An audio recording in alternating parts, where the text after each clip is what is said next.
Welcome to my channel Suma educations. ఈ వీడియోలో నేను సూపర్ సెల్స్ అనే కాన్సెప్ట్ చెప్పబోతున్నాను. ఇక్కడ చూడండి 79 అనేది కలరింగ్ చేస్తున్నారు.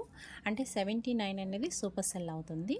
ఎందుకు అవుతుంది అంటే 79కి లెఫ్ట్ సైడ్ 43 ఉంది, రైట్ సైడ్ 75 ఉంది. సూపర్ సెల్ని ఫైండ్ చేయడానికి కాన్సెప్ట్ రూల్స్ ఏంటి అంటే సూపర్ సెల్ ఏదైతే సూపర్ సెల్ అవుతుందో దానికి లెఫ్ట్ టు రైట్ అంటే నైబరింగ్స్ ఖచ్చితంగా స్మాల్ నెంబర్స్ అయి ఉండాలి. అలా అయితేనే మనము ఆ నెంబర్ని సూపర్ సెల్గా యాక్సెప్ట్ చేస్తాము. ఫర్ ఎగ్జాంపుల్ ఇక్కడ మనకి 79 అనేది సూపర్ సెల్ అవుతుంది because left side of 79 is 43 as well as right side also small number that is 75. కాబట్టి 79 అనేది మనకి సూపర్ సెల్ అవుతుంది. అదేవిధంగా ఇక్కడ 75 left side larger number is there that is 79. అదేవిధంగా right side smaller number is there 63. So of course right side small number is there but left side big number is there.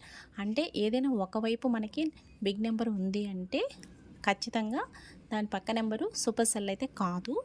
ఎందుకంటే 75కి ముందు 79 ఉంది కాబట్టి 75 అనేది super cell ఎట్టి పరిస్థితుల్లోనూ కాదు. ఈ వీడియో మీకు నచ్చినట్లయితే లైక్ చేసి షేర్ చేసి సబ్స్క్రైబ్ చేయడం మర్చిపోవద్దు. ఫుల్ వీడియో కోసం కింద లింక్ ఇచ్చున్నాము, క్లిక్ చేయండి.